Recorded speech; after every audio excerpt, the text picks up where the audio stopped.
안녕하세요. 사연 읽어주는 남녀입니다. 오늘도 와주셔서 감사드리며 그럼 오늘의 사연 바로 소개해드리겠습니다. 저한테는 남들에게 말하지 못하는 아픔이 하나 있어요. 바로 제 위로 5살 많았던 오빠에 대한 얘기예요. 제가 굳이 많았던 이라고 얘기를 하는 건 제가 중학교 때 저희 오빠가 세상을 떠났거든요. 오빠는 장애를 가지고 있었습니다. 어렸을 때 엄마 따라 시장에 가서 혼자 뛰어다니면서 시장 여기저기를 쑤시고 다니다 사고를 좀 당했어요. 그 다음부터는 딱 5살 그 나이에서 더 이상 성장하지도 않고 그대로 어린 시절에 머무르게 되었습니다. 소아마비로 다리 길이가 조금 달랐던 오빠가 활발하게 뛰어다니는 것, 그 자체로 행복해했던 엄마 아빠는 한동안 당신들 탓이라고 자책하셨어요. 하지만 곧 마음을 추스르고 일상으로 돌아오셨습니다. 제가 좀 커서 오빠와 제가 다르다는 것을 깨닫고 왜 오빠는 저렇게 어리게 머물러 있냐고 물어본 날 처음으로 진지하게 답해 주셨습니다. 두 분은 어린 저를 앉혀놓고 차분히 오빠의 사고를 설명하면서 저한테 이렇게 말씀하셨어요. 세상에 아프고 싶어서 아픈 사람 없어. 그리고 오빠는 그냥 결정을 한 거야. 더 이상 잘하지 않겠다고 결정한 거니까 엄마랑 아빠, 그리고 너, 이렇게 우리 가족은 오빠의 그 결정을 존중하고 이해해줘야 해. 그러니까 오빠를 불쌍하게 생각하거나 동정하지 말고 네가 할 수 있는 한 편하게 도와줘. 알았지? 그래, 아픈 사람이 있다는 건 조금 걱정할 일이 많아지기는 하지만 그게 힘들거나 괴로운 일이 되면 안 되는 거니까. 우리 오빠 결정 존중하고 도와주자. 저는 엄마 아빠의 그 말이 어린 마음에도 깊이 인상에 남았습니다. 어떤 장애를 가지고 있다는 것이 우리보다 잘못되거나 고쳐야 되는 그런 게 아니라 그냥 그렇게 살기로 결정을 했으니 존중해줘야 된다는 말이 제 인생에 굉장히 큰 중심이 되는 말이 되었죠. 그런 오빠가 제가 중학교 다닐 때쯤 계속 알아오던 지병으로 인해 세상을 떠나고 저는 저희 집의 유일한 자식이 되었습니다. 오빠를 보내고 부모님은 하고 계시던 일들을 서서히 정리하시면서 함께 봉사를 다니기 시작하셨어요. 노인병원일 때도 있었고 장애인 단체일 때도 있었습니다. 그리고 저에게도 강요는 하지 않겠지만 사지 멀쩡할 때 누군가의 세상을 한 뼘 더 넓혀주는 일에 적극적으로 참여했으면 좋겠다라는 말씀을 하시더라고요. 그래서 고등학교 때도 남들이 다 학교 다니고 학원 다니고 할 때 저는 한 달에 2번, 3번 정도는 주말에 유기견 봉사도 가고 부모님 따라서 양로원에도 봉사를 가고 그렇게 함께 다녔습니다. 사실 그때는 그게 봉사라는 거라는 생각도 잘 안 했어요. 그냥 저한테는 어렸을 때부터 너무나 익숙한 일상이었으니까요. 좀 특별할 수 있는 일도 지속되다 보면 정말로 일상이 돼버리잖아요. 그렇게 일상이 된 봉사활동은 제가 대학생 시절에도 그리고 사회에 나와서도 쭉 이어졌습니다. 제가 결혼할 남자를 만난 것도 이 봉사시설에서였어요. 대학교 때부터 쭉 제가 하던 일 중에 하나가 한글을 모르시는 어르신들한테 글을 가르쳐드리는 일이었어요. 제가 국어 쪽으로 전공하기도 했고 가르치는 일을 쭉 오래 해왔기 때문에 자연스럽게 할 수 있었던 봉사였습니다. 그리고 솔직히 다른 봉사는 육체적으로 좀 힘도 들고 마음 아픈 일도 많은데 이 한글 가르치는 봉사만큼은 뭐랄까 일상에서 지쳤던 제 마음을 위로하는 힐링 같은 시간이었거든요. 그래서 제가 가장 부담 없이 행복하게 시간을 보내는 일이기도 했습니다. 6년 정도 봉사했을 때 새로 선생님이 한두 분 오신다는 얘기를 들었는데 그 중에 한 명이 바로 지금의 제 예비 남편이었어요. 평생 누구를 가르쳐 본 적도 없고 그냥 선배 형이 진짜 보람된 일이라고 얘기를 해서 따라왔다고 하더라고요. 그러면서 차근차근 배워가면서 천천히 잘 해보겠다고 딱 자기소개를 하는데 오히려 그게 굉장히 솔직하게 느껴졌습니다. 만약에 다른 사람들처럼 돌아가신 할머니가 평생 한글을 몰라 속상해 하신 걸 보고 마음에 언젠가 꼭 우리 할머니 같은 분들을 도와드려야지라고 생각을 했다든가 아니면 지어낸 게 분명한 것 같은 그냥 봉사활동 확인서 받기 위해서 어디서 만들어 온 것 같은 그런 얘기를 줄줄 말했으면 별로 관심도 안 갔을 거예요. 아유, 너도 그냥 한두 달만 하다가 갈 사람이구나 라는 생각을 했을 텐데 그런 생각이 들지 않게 진솔하게 말을 하길래 저 사람은 그래도 좀 봉사 오래 할 수도 있겠다라는 느낌이 들었습니다. 이게 봉사생활 몇십 년이면 딱 사람만 봐도 저 사람이 오래 할 사람인지 아니면 자기가 원하는 시간만 채우고 후딱 떠날 사람인지 제 눈에 딱 보이거든요. 아니나 다를까 그날 왔던 봉사생들 중에 6개월이 지나도 남아있는 사람은 딱 제 예비 남편 한 명뿐이었습니다. 그리고 제가 봉사시설에서 가장 오래 있었다는 이유 하나만으로 제가 남편을 이끌고 가르치는 일종의 선배 역할을 하게 되었어요. 당연히 둘이 함께 있는 시간도 늘어났죠. 혜미 씨는 봉사를 진짜 많이 하나 봐요. 글쎄요. 봉사라는 생각을 별로 안 해서. 저희 엄마 아빠가 그러셨거든요. 그냥 저 사람의 삶의 형태는 저런 거야.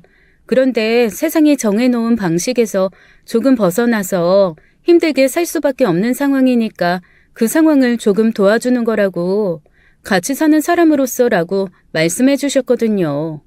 저는 그렇게 생각해요. 모두가 함께 살려면 일종의 규칙이라는 게 필요하고 근데 그 규칙이 모두에게 편안할 수는 없잖아요. 규칙에 맞춰 사시는 게 조금 불편하신 분들이 같이 갈 수 있게 옆에서 그냥 돕는 거 사실 봉사라고 크게 이름 붙이는 것도 좀 그래요. 봉사는 어쩐지 뭐랄까 내가 너보다 더 나은 환경이고 우위에 있는데 내가 너를 시간 내서 도와줄게 꼭 이런 식의 뜻이 담겨 있는 것 같아서 저는 그 말 별로 안 좋아해요. 그냥 제 생각이에요. 제 생각. 되게 훌륭한 생각이네요. 한 번도 그런 방식으로 봉사를 생각해 본 적이 없어요. 그래서 봉사하고 나면 혼자 뿌듯하고 그랬는데 듣고 보니까 뿌듯할 일도 아니네요. 뿌듯하다는 마음 자체가 내가 너보다 나으니까 라는 생각이 있는 것일 수도 있으니 전 사실 친한 형이 같이 가자 그랬을 때 내 삶도 힘든데 내가 누굴 남을 돕나라고 생각했었거든요. 에이, 다들 그렇죠 뭐. 처음엔 그렇게 생각하다가 그게 점점 일상이 되고 내 시간 중 일부가 되면 그냥 자연스러워져요. 그런데 형이 같이 가자고 해도 마음이 없었으면 못했을 텐데 왜 하시게 된 거예요? 아, 그냥 나중에 좀 더 친해지면 말해줄게요. 그냥 뭐랄까, 마음의 빚? 마음의 빚이요? 무슨 빚? 누구한테 실수한 거 있어요? 뭐지? 에이, 그런 게 있어요. 그냥 넘어가요, 우리. 그나저나 혜미 씨는 언제부터 하셨어요? 왜 시작하신 거예요? 그렇게 꼬치꼬치 묻는 그가 어쩐지 싫지 않았습니다. 사실 이런 질문은 봉사활동 다니다 보면 많이 듣거든요. 그런데 그때마다 꼭 저를 신기하게 보는 것 같다는 생각을 지울 수가 없었어요. 왜냐하면 얘기를 한창 하다 보면 자연스레 세상 떠난 우리 오빠 얘기가 나오고 그러면 사람들이 저를 뭔가 사연 있는 여자처럼 안쓰러운 눈으로 보곤 했거든요. 사실 그런 게 아니라 정말 제 삶이고 일상이 되어서 하는 것뿐인데 마치 먼저 세상 떠난 오빠를 그리워해서 그 오빠한테 해주고 싶은 것들을 하는 그런 처연하고 사연 복잡한 비운의 여동생처럼 보는 시선 말이죠. 그런저런 생각들이 복잡해서 지금까지는 별로 그런 질문을 좋아하지 않았어요. 근데 희한하게 예비 남편이 눈을 반짝이면서 묻는 그 질문은 기분이 나쁘지가 않더라고요. 그래도 구체적인 얘기를 하기에는 좀 이른감이 있다 싶어서 애둘러서 얘기했습니다.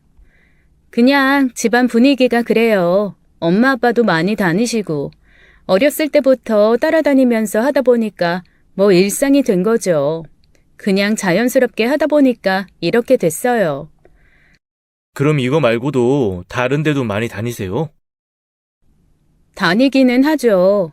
왜요? 같이 다닐래요? 그러자 그 사람이 살짝 당황스러운 표정을 하더니 말을 못하고 머뭇거리더라고요. 그래서 제가 웃으면서 그랬습니다. 마음이 동하고 시간이 편하면 그때 해요. 이건 누가 요구한다고 할 수 있는 것도 아니고 요구할 수 있는 문제도 아니니까요. 편할 때 하는 게 맞아요.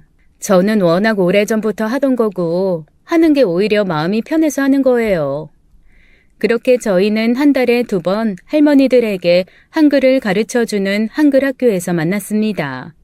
그리고 그 외 시간에는 밖에서 한두 번 만나면 밥도 먹고 차도 마시고 영화도 보면서 데이트라는 걸 했죠. 그렇게 만나다 보니 어느새 서로를 남자친구, 여자친구로 지칭하게 되고 나이도 있으니 그냥 이렇게 만나지 말고 우리 결혼을 전제로 한번 진지하게 만나보자는 얘기까지 갔습니다. 그렇게 서로를 알게 된 지 6개월 만에 저희는 결혼을 전제로 만나기로 약속한 연인이 되었어요. 예비 남편과의 데이트는 늘 즐거웠습니다. 사실 여기저기 엄마 아빠 따라다니느라 제 나이 또래가 즐길 만한 거를 별로 즐기고 살지 못했는데 그 사람 덕분에 콘서트 같은 데도 가보고 유행하는 음식점이나 카페도 다니면서 즐겁게 시간을 보낼 수 있었습니다. 게다가 이 사람이 얼마나 사근사근한지 저랑 사귀고 1년이 채 되지 않았는데 그때부터 벌써 저희 집을 들락거리면서 사위 노릇을 하는 거예요. 아니, 사위라기보다는 아들이라고 해야 할까요? 저희 엄마 아빠도 처음에는 좀 어색해 하시다가 한 2-3번 정도 지나고 나니까 오히려 저한테 언제 놀러 오냐고 채근을 하시더라고요. 사람이 서글서글한 데다가 모난 구석도 별로 없어서 엄마도 아빠도 편하게 대하시더라고요. 게다가 아빠와 스포츠 보는 취미가 완전 똑같은 거 있죠? 저희 아빠가 축구랑 야구 진짜 광팬이신데 집에 여자 둘만 있다 보니 영 그런 얘기 할 사람이 없어서 늘 외로워하셨거든요. 왜 축구나 야구는 같이 보면서 소리도 지르고 서로 막 팀 전술 얘기도 하고 그래야 좀 더 재미있잖아요. 근데 저랑 엄마는 막대기로 공을 치면 야구, 발로 공을 차면 축구, 그냥 정말 이게 전부거든요. 그러니 아빠가 옆에서 이렇고 저렇고 이러니 저러고 얘기를 해도 그런가 보다 하면서 멍하게 듣다가 그냥 저희가 보던 드라마나 예능으로 얘기를 선회해버렸거든요. 아빠가 그게 늘 엄청 속상하시고 아들 있는 집이 아빠랑 같이 스포츠 보는 거 은근히 부러우셨었나 봐요. 그런데 아들 얘기하면 죽은 오빠 생각을 하게 되고 그러면 엄마랑 제가 또 눈물을 흘린다는 걸 아시니까 꼭 참고 계셨던 모양입니다. 그런 와중에 불쑥 나타난 사윗감이 아빠랑 응원하는 팀도 똑같고 아빠랑 생각하는 것도 비슷해서 서로 스포츠 얘기를 하면 한도 끝도 없이 수다가 이어지니 아빠가 정말 너무너무 신나하시는 거예요. 제가 이번 주에 남자친구랑 같이 갈 건데 라고 운을 띄우면 저희 아빠 일단 맥주부터 사가지고 쌓아 놓으시는 게 습관이 되셨습니다. 당연히 맥주 마시고 있는 대로 취해서 스포츠 얘기를 하다 보면 자고 갈 수밖에 없잖아요. 그러면 엄마는 아이고 내가 세상 천지 딸내미 남자친구 술국을 다 끓이네 라고 투덜거리시면서도 뭔가 흐뭇하고 즐거우신 얼굴로 북엇국을 끓여 먹이곤 하셨습니다. 그렇게 시간이 지나니까 어느새 자연스레 휴가도 같이 가게 되고 연말 연시도 저희 집에서 보내게 되더라고요. 이거는 뭐 혼인신고만 안 했다 뿐이지 일반 사위보다 더 살갑게 저희 집에서 시간을 많이 보내게 되었습니다. 그런데 한 번은 엄마가 저한테 이렇게 물어보시더라고요. 얘, 그 김서방 있잖아. 뭘 아직 결혼도 안 했는데 김서방이야. 아유, 너희는 지금 헤어지면 거의 이혼이나 다름없어. 우리 동네 사람들은 다 그 집 사위, 그 집 사위 이렇게 말하는데 뭐, 결혼식만 안 했지 혼인신고하고 살았다고 생각하는 사람들도 많아. 아이고, 그거야 뭐 끝까지 가봐야 하는 거고. 그런데 갑자기 왜? 그래 얘. 왜 그 집 부모는 너 보잔 얘기 안 해? 엄마가 딱 그 얘기를 하시는데 제가 마음에 뭔가 철렁하더라고요. 안 그래도 사귄 지 2년 정도 지난 후부터는 살짝 그 의심이 들기 시작했거든요. 아니 자기는 이렇게 뻔질나게 우리 집 드나들면서 거의 사위가 아니라 아들처럼 어머니 밥 주세요부터 시작해서 아버님 이번에는 저랑 둘이 낚시 가요까지 엄마 아빠가 자기 없으면 허전해 죽을 것처럼 만들어 놓고 저한테는 한 번도 부모님 뵈러 가자는 말을 하지 않으니까요.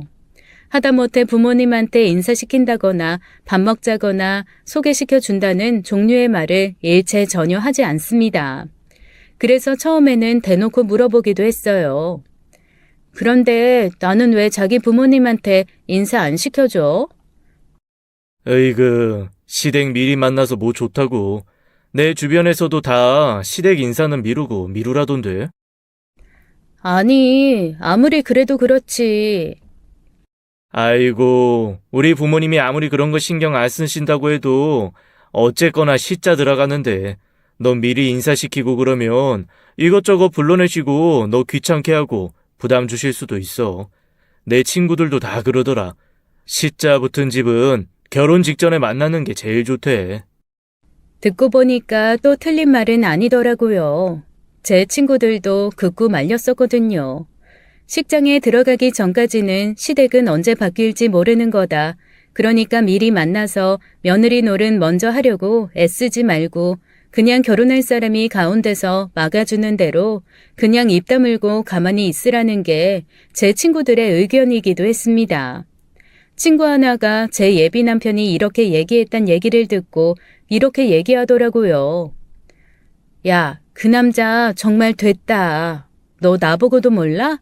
결혼할 사람 집에 미리 왔다 갔다 해봐야 좋을 거 하나도 없어.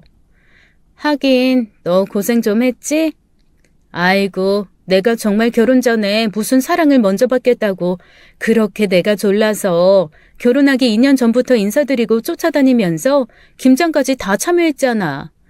근데 결혼 딱 하고 나니까 그거부터 후회가 되더라고. 결혼 전에 좀 예쁘게 보일 맘에 김장하던 때랑 결혼하고 나서 의무감에 해야 되는 거랑 이야, 그거 똑같은 김장인데 마음가짐이 다르더라. 너무너무 하기 싫은 거야. 그래서 3년 만에 나 더 이상 못하겠다고 보이콧했더니 시어머니가 대뜸 뭐라는 줄 알아? 아니, 결혼 전에는 부르지도 않고 시키지도 않았는데 와가지고 하더니 이제 결혼했다고 맘 바뀌었냐고? 한마디 확 지르는데 내가 내 발등 찍었구나 싶더라고. 너 그렇게 미리 들락거리면서 하녀 노릇하지 마. 그거 지금 네 저기 결혼할 사람이 너무 잘하는 거야. 네 예비 남편 사람이 됐다야. 또 다른 친구 하나도 똑같은 말을 하더라고요. 상견례도 결혼 코앞에 두고 하라나요? 상견례도 결혼 코앞에 두고 해. 미리 해봐야 이것저것 욕심부리면서 안 하기로 했던 것도 하고 싶어 하고 그래. 우리 시어머니 봐. 4달 전에 상견례 했더니 결혼 2달 전부터 다 생략하기로 했던 거. 하나하나 부활시켜서 결국 다 받아내더라. 내가 진짜 이 결혼 확 엎어 말어 결혼식 전날까지 고민했다 야. 아니 너희 말도 맞기는 한데 난 좀 그래. 아니 그래도 자기는 정말 2주에 한 번은 와서 자고 가고 야구 시즌 축구 시즌에는 진짜 일주일에 2번 3번 오거든. 그렇게 매주 우리 집 들락거리면서 나는 자기 부모님한테 얼굴 한번 안 보여주니까 좀 이상해서 그러지. 그 집에서 날 싫어하거나 반대하실 이유가 있나 싶기도 하고. 부모님이 조금 유난스러우신가 보지. 왜 그런 집 있잖아. 아들한테 여자친구 생겼다 그러면 당장 봐야 되고 불러내가지고 따로 막 밥 먹어야 되고 그러는 집. 네 남자친구 집이 그런 집일 수도 있어. 그래서 미리 알고 막아주는 거 아니겠어? 그런가? 부모님이나 집안 얘기를 많이 듣지 못해서. 친구의 말을 듣고 나니 그것도 또 일리가 있게 들리더라고요. 그리고 더 이상 남자친구한테 투덜거릴 이유도 사실은 없었습니다. 그거 외에는 정말 저한테 너무나 완벽한 남자친구였거든요. 자기가 삼시세끼 라면을 먹더라도 저한테 필요하거나 제가 갖고 싶은 게 있으면 어떻게 하든 마련해주고 사주고 지원해주는 사람이었고 엄마 아빠한테도 친아들 이상으로 잘했습니다. 오죽하면 엄마가 내 아들이 살아있어도 저렇게까지 충성스럽지 못했을 거다라면서 고개를 설레설레 저으실 정도였으니까요. 저희 엄마는 아빠한테도 한 번 못 받아본 꽃다발을 제 남자친구한테 10번도 넘게 받으셨다니까요. 그것도 생일, 어버이날, 추석, 설날 이런 무슨 데이 때 받는 게 아니라 그냥 어느 날 문득 퇴근하면서 불쑥 엄마를 찾아와 꽃다발을 안기는 겁니다. 짜잔, 서프라이즈. 아니 이게 뭐야? 오늘 무슨 날이야? 에이, 무슨 날은요, 무슨 날이긴. 무슨 날이기는 하다. 제가 어머님이 너무 감사하고 보고 싶은 날. 어머 세상에. 그런 말은 대체 어디서 배워? 어디 학원 다녀? 에이, 어디서 배우긴요.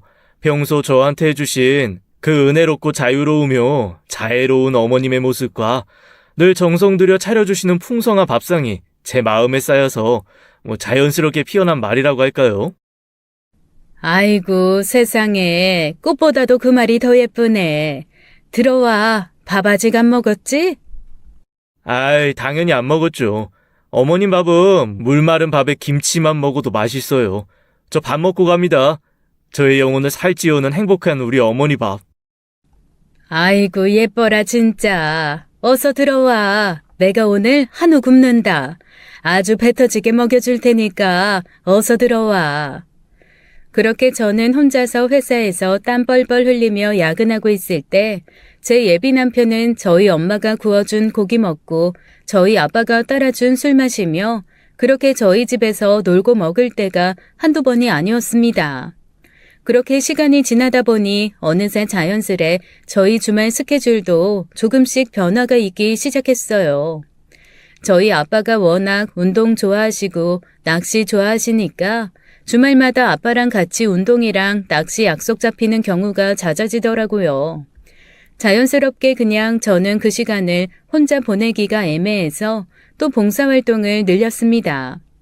엄마가 오랫동안 다니신 치매 요양병원인데 그 요양병원에서 얼마 전에 장애인 시설을 하나 열었다고 하더라고요. 노인분들 중에서도 장애를 가지신 분들에게 특화된 시설이라며 엄마가 그쪽에서 한번 봉사를 좀 해보는 게 어떻겠냐고 권유를 해주셨습니다. 제가 워낙 장애인 봉사도 오래 하고 노인 봉사도 오래 했기 때문에 나름 도움이 될 수 있을 것 같아서 지원을 했고 매주 토요일마다 봉사활동을 나가게 됐어요. 평생 장애를 가지고 살아오신 분들은 두 부류로 나뉘었습니다. 엄청 머리부터 발끝까지 화가 가득 차 계신 분도 계셨고 또 한편으로는 그냥 너무 기운 없이 기가 죽어 계신 분들도 계셨죠. 그 모습도 저 모습도 다 우리가 나이 들면 만들어지는 모습이겠거니 하면서 그냥 어르신들 얘기 많이 들어주고 화내시면 받아들여주고 우시면 위로해드리며 봉사를 하게 되었습니다. 그런데 그 중에서도 유난히 눈에 띄는 분들이 있었어요. 보통 홀로 들어와서 계시는 분들이 더 많았는데 그분들은 부부시더라고요. 저희 엄마 아빠와 비슷한 연배의 부부셨는데 두 분 다 지적 장애를 가지고 계셨습니다. 좀 느리고 포인트가 조금씩 어긋나서 그렇지 그래도 의사소통이 아주 안 되는 분들은 아니어서 그 두 분을 같이 산책 모시고 나가면서는 이런저런 대화를 많이 하게 됐어요. 언니, 예쁘다. 감사해요, 어머님. 어머님도 예뻐요. 아니야, 나는 미워. 그래서 우리 아들, 나 미워해. 어머, 아들이 있으세요? 제가 깜짝 놀라서 물어보니까 그 부부가 입을 꾹 다물더라고요.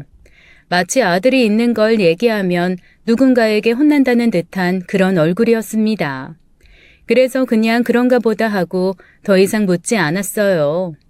제가 봉사를 오래 하면서 깨달은 것 중 하나는 머리에 장애가 있건 몸에 장애가 있건 아니면 어딘가 불편하건 사람은 다 똑같다는 거였어요. 뭔가 숨기고 싶은 게 있는 것도 누군가에게 말할 수 없어 속상한 것도 아픈 것도 다 똑같이 느끼신다는 거였죠. 다만 속도가 다르거나 정도의 차이가 있을 뿐이었습니다. 그걸 내가 그 사람들보다 조금 더 신체적으로 건강하다고 해서 캐물을 걸 리는 없더라고요. 물론 그분들이 미처 표현을 못해서 아프거나 괴롭힘 당하는 거 혹은 다치거나 누군가가 상해를 가한 것 그런 걸 표현 못할 때는 빨리 알아채고 조치를 취해줘야 되지만 그 외에는 정말 저희랑 전혀 다를 게 없어요. 희노애락, 애호욕, 똑같은 감정선을 가지고 계시다는 걸 제가 봉사활동하면서 배웠거든요. 그래서 그날은 더 이상 묻지 않았어요. 대신 시설 관리자한테 슬쩍 물어봤죠. 저분들 아들 있으신가 봐요. 그런데 저 지난 몇 달 동안 봉사 오면서 한 번도 아들을 본 적이 없는데. 저희도 입소 처음에 할 때 빼고는 본 적이 없어요. 그래도 돈을 꼬박꼬박 보내시는데 와도 정말 몇 달에 한 번 퇴근하고 슬쩍 들리는 게 다예요. 사실 되게 아들 그리워하시거든요. 좀 오래 머물면서 얘기도 나누고 그러면 참 좋을 텐데. 아, 그래요? 요즘에도 그런 사람들이 있구나. 그래도 한편으로는 다행이라고 해야 되나? 버리지 않고 저렇게 그래도 부모님 돌보는 게. 그러게요. 에휴, 근데 요즘엔 그런 생각도 들어요. 그게 다 뭔 소용인가 하는 생각이요. 자식들은 돈 내는 걸로 할 도리를 다 한다고 생각하지만 사실 저분들은 좋은 시설보다는 자식이 와서 얼굴 한 번 더 보여주는 거 그거 더 좋아하실 수도 있는데라는 생각이요. 그건 그래요. 저희 부모님도 제가 용돈 보내드리는 것도 보내드리는 거지만 같이 시간 보내는 거 더 행복해 하시더라고요. 에이 참, 요즘에 엄마 아빠 잘 안 오시던데 바쁘세요? 아, 엄마 아빠는 옆에서 요양병원 봉사하시잖아요. 여기 처음에 세팅될 때만 좀 오셨던 거고 옆에 병원 계속 다니세요. 아, 원래 거기 봉사자셨구나. 어쩐지 너무 베테랑으로 척척하시더라. 아마 초보 간호사분들보다 더 잘하실 수도 있어요. 그리고 요즘에는 제 남편 될 사람이랑 노시느라고 저도 잘 안 돌봐주세요. 맞다. 그때 사위 되실 분이 엄청 다정다감하시고 저희한테 한번 와서 자랑하신 적 있어요. 무뚝뚝한 딸보다 낫다고 하시던데요. 진짜요? 아휴, 주책이야. 뭐 여기까지 와서 자랑을 해. 아휴, 창피해 정말. 진짜 그런 사람 없다고 아주 입에 침이 마르시던데요. 너무 다정다감하고 진짜 잘한다고. 절대 부모 외롭게 하지 않을 그런 타입이라고. 아주 딸내미가 사람 하나 잘 골랐다고 엄청 좋아하시더라고요. 특히 아버님이 진짜 좋아하시던데, 그쵸? 맞아요. 저희 아빠 완전히 요즘에 저는 뒷전이고 아주 사윗감이랑 노느라고 정신 없어요. 스포츠에 취미생활에 무슨 연인 찾듯이 그렇게 뭐만 하면 찾아요. 아버지가 딸만 있으셔가지고 아들이 그리우셨나 보다. 요즘 사위가 아들 노릇하고 그러잖아요. 하긴 그렇죠. 그분은 아무것도 모르고 하신 말씀일 텐데 아들이 그리우셨나 보다라는 말에 어쩐지 제 마음에 울컥 눈물이 올라왔습니다. 아빠가 말은 안 했지만 정말로 오빠를 많이 그리워하고 있겠구나. 그 부분을 채워주는 남자친구가 참 고마운 사람이구나라는 생각이 들었거든요. 그렇게 그곳에서의 제 봉사 시간은 조금 더 길어지기 시작했고 저희가 연애를 한 지도 어느새 4년 차에 다다랐습니다. 처음에는 뭐 결혼 일찍 해서 뭐하냐, 그냥 서로 편안한 시간에 해라 라고 하셨던 저희 부모님이 제가 35이 되니까 슬슬 조바심이 나시는지 한 번씩 제 남자친구한테 뼈있는 소리를 하시더라고요. 아니, 너무 익숙해져가지고 뭐 벌써 결혼한 줄 착각하는 건 아니지? 에이, 어머니, 그럴 리가요. 제가 아직 준비가 덜 돼서. 그래도 내년엔 해야죠. 할 겁니다. 내년이래 봐야 6개월밖에 안 남았는데? 알아요. 내년 초에 해야죠. 프로포즈 할 겁니다. 이거 우리가 아이 떠밀어 가지고 하는 거 아니지? 너 진짜 결혼하고 싶은 거지? 우와, 아버지. 무슨 소리세요? 저 그럼 벌 받아요. 제가 얼마나, 아이 사위 되고 싶어 하고 아들 되고 싶어 하는지 아시면서. 아이, 그거야, 알지. 그런데 영 티를 안 내니까 그렇지. 맨날 와서 밥이나 먹고, 이놈이 여기를 밥집으로 하는 건가 싶어서. 아이, 아니라니까요. 아버지 진짜 서운하게 하시네. 제가 딱 프로포즈 멋지게 하고 두 분한테 양복 멋진 거 사달라고 당당하게 조를 거예요. 프로포즈 하기 전에 그래도 이렇게 오랫동안 연애했는데 부모님한테 인사는 시켜드려. 떨렁 상견례 전에 얼굴 한번 보여드리고 당황하게 하지 말고. 나 안 그래도 그게 좀 계속 걸려. 사위들 놈은 너무 오래 들락거려서 이제야 너 할 만큼 편해졌는데 사실 부모 입장에서 봤을 때 그거 배신감 느끼고 속상할 수 있어. 내 아들은 남의 집 가서 배 긁고 누워서 방구 뿡뿡 낄 정도로 편해질 때까지 당신들은 며느리 될 여자 존재조차 모르고 계셨던 거잖아. 네, 알겠어요. 조만간 갈 거예요. 제가 관가했습니다. 부모님께 잘 말씀드릴게요. 너무 걱정하지 마세요. 혹시 부모님이 엄청 막 이렇게 그러니까 조금 과하고 그러셔? 네? 아이, 조금 과하고 그러셔가 무슨 말씀이세요? 아니, 그러니까 혹시 이렇게 부모님이 뭐랄까 이렇게 막 우리 애한테 시집살이를 많이 시키실 것 같다거나 뭐 그런 타입이시냐는 거지. 그건 아닌데 왜 그러세요? 아니, 너무 애를 인사를 안 시키니까 혹시 아들이 봤을 때 좀 심하게 하실 것 같으니까 아예 미리 차단을 해서 안 보여주나 그냥 그런 생각이 들어서 그런 거지. 에이, 어머니도 참. 그건 아니에요. 그런데 나중에 엄마가 저한테 그러시더라고요. 아니, 뭔가 좀 이상해. 아유, 엄마, 또 뭐가 그렇게 이상한데? 아니, 보통 그렇게 얘기하면 구체적으로 뭐 때문에 그렇다라고 대답을 하잖아. 그런데 그냥 그건 아니라는 말만 하고 뭔가 표정이 떨떠름한 게 좀 기분이 좀 그렇네.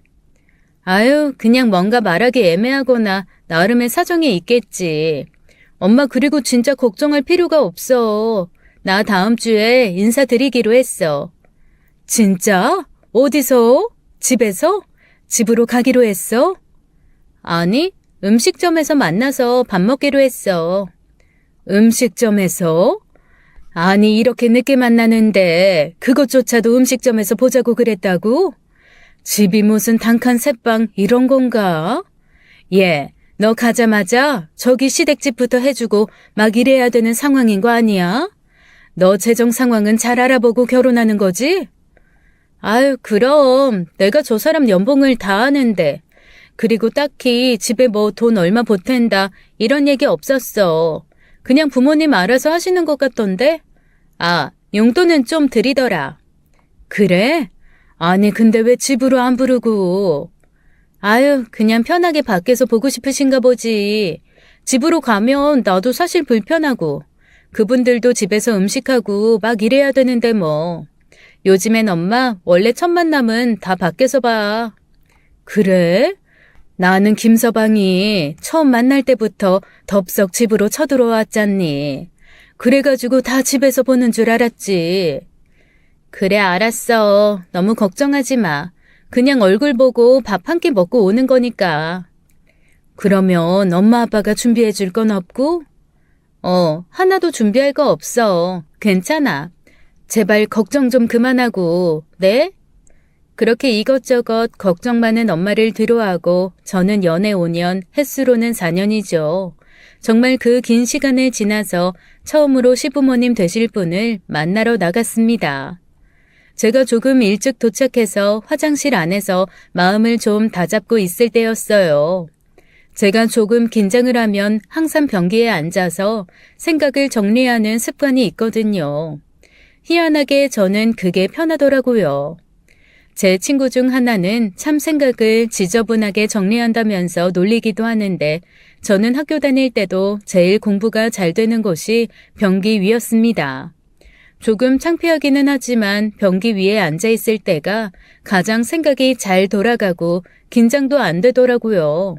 그래서 시험 볼 때도 늘 가장 마지막에 교실에 들어가기 전까지 변기에 앉아서 생각을 다듬곤 했습니다.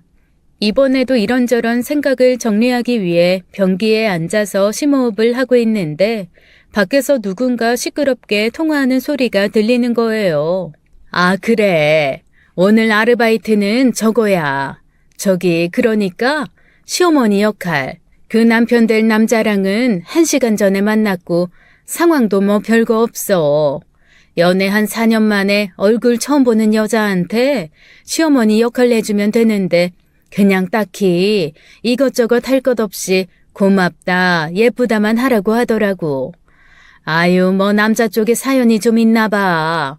아니, 오늘 일당도 나쁘지 않고 나중에 결혼하면 혼주석에도 앉는 것까지 다 일괄 계약해서 나름 쏠쏠해. 지금 시간이 좀 일러서 화장실에 한번 왔지. 이제 나가서 그 남편 될 사람이랑 차 한잔 하면서 말 맞춰봐야지 뭐. 아유, 요즘엔 요런 알바가 더 쏠쏠해. 이따 끝나고 연락할게. 들어가. 조금 까랑까랑하고 특이한 목소리였습니다. 속으로 생각했죠. 요즘에 혼주 대행 알바도 있고 하객 대행 알바도 있다더니 그런 건가 보다라는 생각을 했습니다. 그리고 아무 생각 없이 그 사람이 나간 후에 나름대로 제 생각들을 정리하고 밖으로 나갔어요.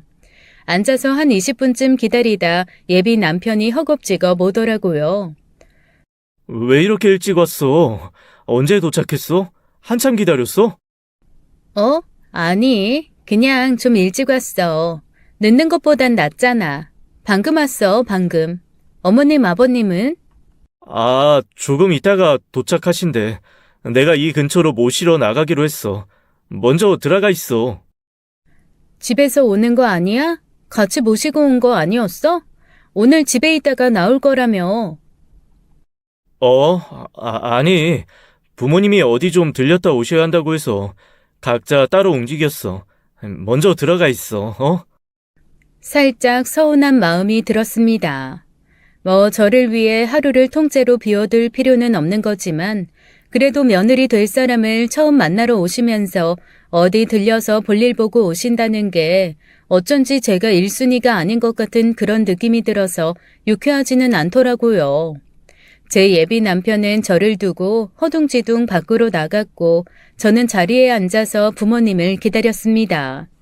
그런데 얼마 지나지 않아 밖에서 뭔가 시끄러운 소리가 들리더라고요. 두 분이 도착하신 듯 했습니다. 문이 열리고 두 분이 들어오시길래 바로 일어나서 인사를 했어요. 안녕하세요. 처음 뵙겠습니다. 어머, 얘기 많이 들었어요. 아이고, 듣던 것보다 훨씬 더 예쁘네. 잠깐만, 이 목소리. 목소리가 너무나 귀에 익숙한 목소리였어요. 제가 화장실 안에 있을 때 아르바이트 간다고 떠들던 그 목소리였습니다. 순간 너무 당황스럽더라고요. 안녕하세요 라고 인사는 했지만 그 이후에 제가 어떻게 표정 관리를 해야 될지 감이 잡히지 않았어요. 예비 남편은 아주 자연스럽게 제 앞에 있는 남자분과 여자분에게 그냥 엄마 아빠가 그렇게 보고 싶어 하시던 예비 며느리다라면서 제 소개를 계속 이어나갔습니다. 그러자 남자분도 여자분도 그냥 웃으면서 예쁘네, 착하게 생겼네, 우리 아들 잘 부탁해요 라는 말만 반복하시더라고요. 제가 이상하다고 생각을 해서 그런지 모르겠지만 목소리 톤이며 표정도 모두 어색하고 살짝 민망하기까지 한 그런 자리였어요. 어떻게 그 시간이 지났는지 모르게 시간이 푹 흘러버리고 말았습니다. 제가 좀 고민을 하다가 마지막에 헤어질 때 이렇게 말씀을 드렸어요. 다음엔 집으로 좀 초대해 주세요. 저 어머님 집밥 먹고 싶어요. 그랬더니 그분이 몹시 당황하면서 제 예비 남편을 한번 힐끗 보시는 겁니다. 마치 눈치를 보듯 말이죠. 그러자 그 사람이 얼른 손사래를 치면서 이렇게 말하더라고요. 우리 엄마, 그리고 밥 진짜 못해. 요리 못하시는 분이라 그냥 밖에서 사 먹는 게 나을걸. 그냥 집은 나중에 가면 되지. 결혼하면 자주 갈 텐데 뭘 그렇게 자꾸 먼저 가려고 그래. 그렇게 얼버무리는 걸 보니까 더 의심이 되고 이상한 생각이 들었습니다. 몹시 찝찝한 기분으로 집에 돌아왔죠. 그래서 엄마가 너 어땠냐고 물어보는 말에도 제대로 대답하지 못했어요.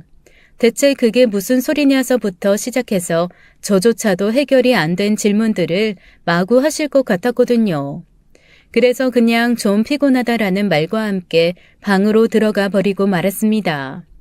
사실 정말 피곤해서 제가 어떻게 반응해야 될지도 모르겠고 어떤 식으로 행동해야 될지도 모르겠더라고요. 피곤하다는 핑계로 예비 남편 전화가 오는데도 그냥 계속 졸리고 피곤하니 좀 자야겠다라며 피했습니다. 그러나 예비 남편은 긴장한 게 풀렸나 보다라는 말을 하며 수고했다고 자고 일어나서 연락하라고 하더라고요. 전화를 끊었어요.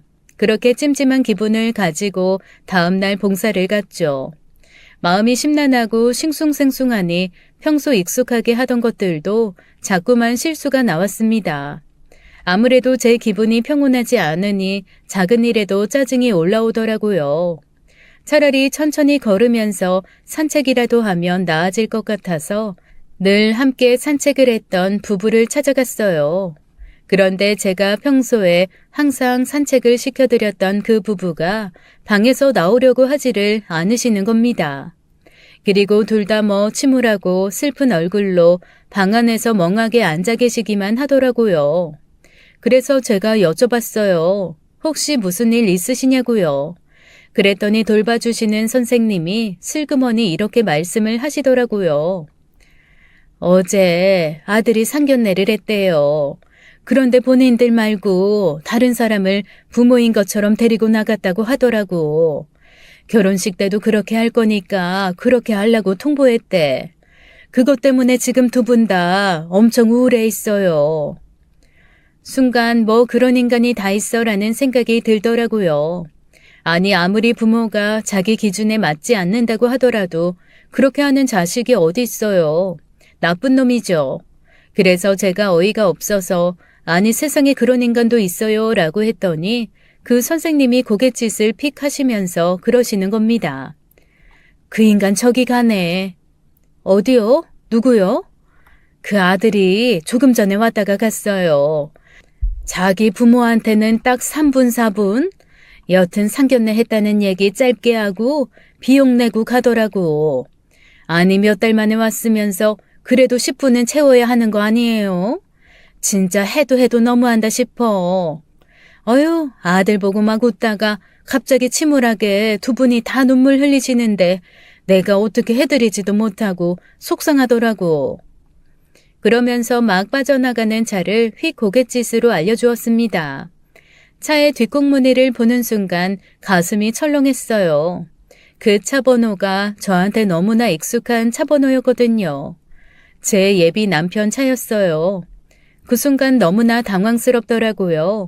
왜 저 사람이 여기 있지라는 생각이 먼저 들었고 그 부부의 아들이 왜 저 사람이지라는 생각도 들었습니다. 그러면서 전날 제 앞에 나타났던 가짜 시부모의 모습도 떠올랐어요. 제가 조금 전까지 그런 놈이 세상에 어딨냐며 욕을 했던 사람이 제 예비 남편이었다는 사실에 정말 머릿속이 너무 복잡했습니다. 그래서 당장 그 부부에게 달려가서 제가 가지고 있는 예비 남편의 사진을 보여드렸어요. 어머니, 아버지, 혹시 이 사람이 두 분 아들이에요? 그랬더니 두 분이 너무나 깜짝 놀라면서 저한테 네가 내 아들을 어떻게 아냐고 물어보시더라고요. 그러면서 두 분이서 당황한 얼굴로 눈을 떼굴떼굴 굴리시는데 순간 마음이 너무 아팠습니다. 그 표정에서 느껴지는 수많은 말 알 것 같았거든요. 우리 아들이 아무도 아는 척하지 말라고 했는데 우리가 부모라는 거 말하지 말라고 했는데 그런 복잡한 말이 막 왔다 갔다 하는 듯한 표정이라 가슴 한구석이 찌르르 하더라고요. 그래서 그 자리에서 일어나서 두 분께 정식으로 깊이 인사를 드렸습니다. 안녕하세요. 정식으로 인사드릴게요. 그동안 몰라 봬서 죄송해요. 저 아드님과 결혼할 여자입니다. 사진 속의 남자, 제 남자친구예요. 두 분이 너무 깜짝 놀라 저를 멀뚱멀뚱 보기만 하시더라고요. 너무 뒤늦게 인사드렸네요. 죄송해요. 두 분이 여기 계신 줄 몰랐어요. 저도 오늘에서야 알았습니다. 그리고 어제 상견례가 아니었고 그냥 시부모님께 인사한다고 해서 나갔었는데 가짜 부모님이 나오신 거 저도 알고 있어요. 제가 그 말까지 하자 그 다음부터 두 분이 앞다투어 저한테 무언가를 말씀하시는데 솔직히 다 알아듣지는 못했어요. 하지만 제가 정확하게 알아들은 것 중 하나는 아들한테 말하지 말라는 말이었습니다. 속상한 것도 속상한 거지만 두 분은 혹시 아들이 상처받을까봐, 아들이 혹시 피해를 입을까봐 그게 더 걱정되신 모양이었어요. 이런 부모님의 마음도 모르고 그 찰떡선이 없는 망할 인간은 지금도 저희 집에서 번지수 틀린 아들 노릇하며 희희낙락하고 있겠지라는 생각에 천불이 솟았습니다. 내가 정말 너를 가만두지 않겠다라는 생각이 불쑥 들더라고요. 그래서 제가 두 분께 천천히 말씀드렸어요. 아무 걱정하지 마세요. 저 이런 것 때문에 결혼 깨지 않을 거예요. 하지만 이런 못된 마음 먹은 아드님은 제가 혼을 좀 내야겠네요. 그건 이해해 주세요. 그리고 저희 부모님 만나서 같이 인사 나누시고요. 결혼식장에도 꼭 와서 앉아 계셔야 돼요. 아셨죠? 저는 두 분을 안심시켜 드렸습니다. 그리고 바로 예비 신랑에게 전화를 했어요. 여보세요? 어디야?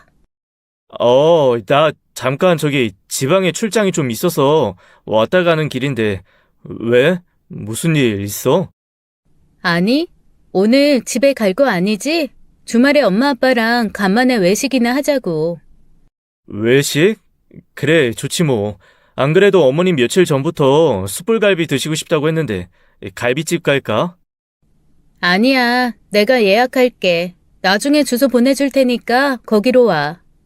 그렇게 예비 남편과 만날 약속을 정하고 부모님께는 주말에 상견례 날짜가 잡혔다고 말씀을 드렸어요. 엄마 아빠가 부모님을 만나고 온 지 얼마 안 됐는데 벌써 상견례 날짜를 잡냐며 한번 시작하니까 속전속결이구나라면서 웃으시더라고요. 그러면서 예비 남편에게 미리 정보를 좀 얻어야 하나 뭘 좀 물어봐야 하나 고민을 하시길래 이렇게 말씀드렸습니다. 엄마 아빠, 상견례에 대해선 그 사람한테 일절 아무 말 하지 말아요. 이유는 나중에 묻고 그냥 일단은 내가 하자는 대로 해줘. 부탁할게요. 너 무슨 일 있어? 왜? 그 집 부모 너 싫어해? 이상해? 아니, 그건 확실히 말할 수 있어. 부모님들 좋으신 분들이야. 그런데 하여간 그 사람이 상견례 때문에 좀 스트레스 받는 것 같아서 그런 거 물어보고 하는 것도 은근 부담일 때 있잖아. 그러니까 말하지 말라는 거야. 하긴 나도 그랬어. 아이 왔다 갔다 하면서 얼굴 다 보고 친해졌다 싶었는데도 상견례 다가오니까 숨이 안 쉬어지더라고. 우리 아버지랑 장인어른이 막 주먹 다짐하는 꿈도 꾸고. 어머, 그랬었어? 난 전혀 몰랐네. 전날까지도 우리 집에 와서 농담 따먹기 하면서 술 먹길래 이 사람 참 세상 편하다 그러고 말았는데 그걸 이제야 말해? 그럼 떨린다고 하냐? 아이 남자가 그래도 자존심이 있지. 아마 김서방도 그래서 그럴 거야.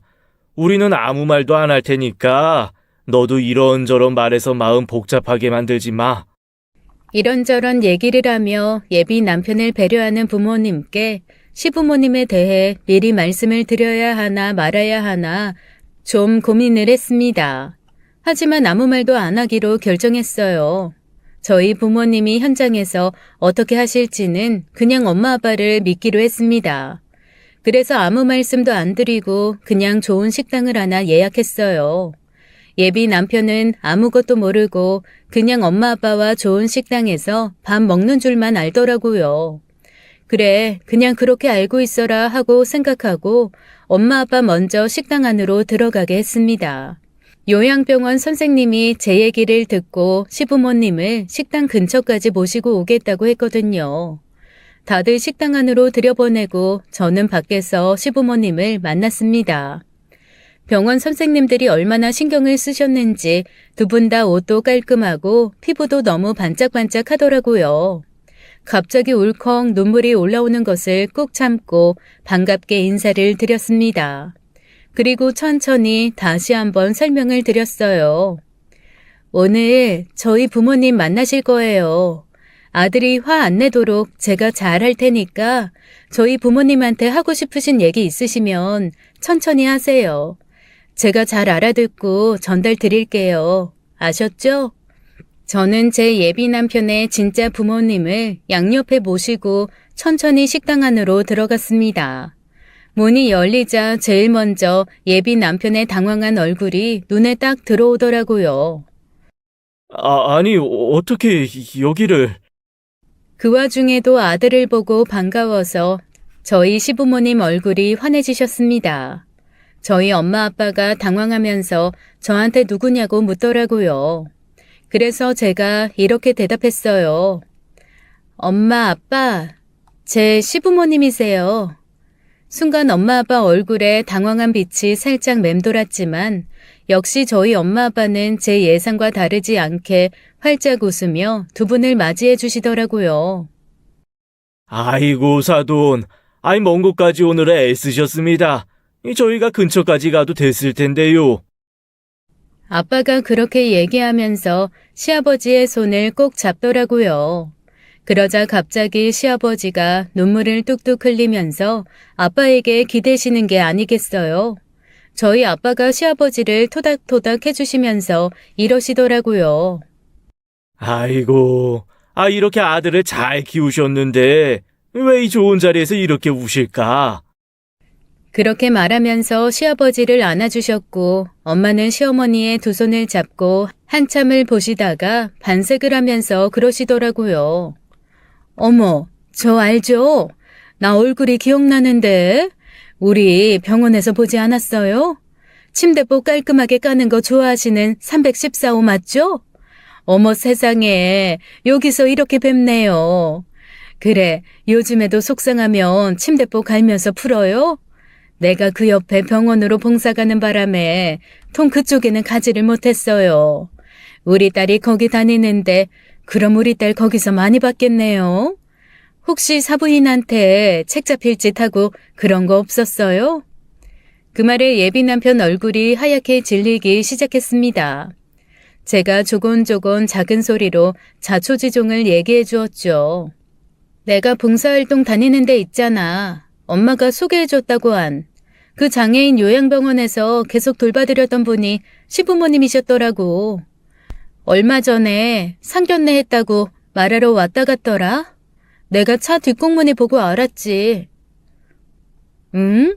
상견례를 했다니? 그게 무슨 말이야? 내가 만난 시부모님이 이분들이 아니었거든. 어디서 고용해서 모시고 왔더라고.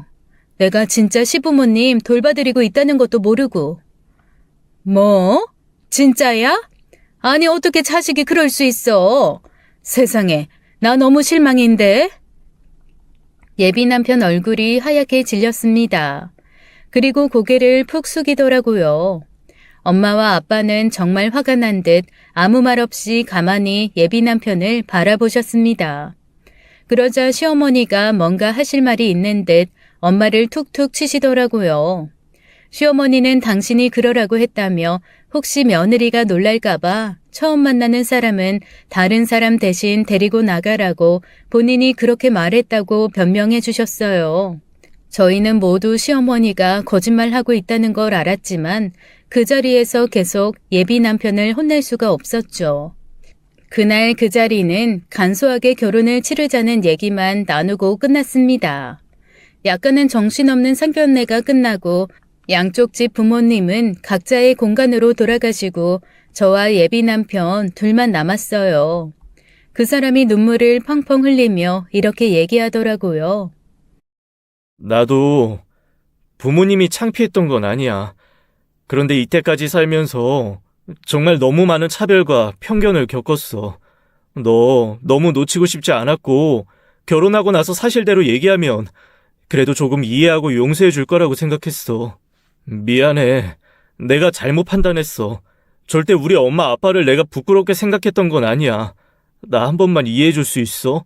나 정말 그렇게 속물이고 이상한 사람 아니야. 나 한 번만 이해해 줘라. 그렇게 말하는데 저라고 왜 그 마음을 모르겠어요. 그런 편견 저라고 안 겪어봤겠습니까? 그래서 제가 예비 남편의 얼굴을 톡톡 두들기며 이렇게 말했습니다. 앞으로 엄마 아빠한테 잘해. 엄마 아빠 내가 겪어보니까 정말 좋으신 분들이야. 그리고 두 분 이사 원하시면 같이 모시고 살고 아니면 계속 거기서 사셔도 되고 대신 엄마 아빠한테 잘못됐다고 꼭 사과하고 알았지?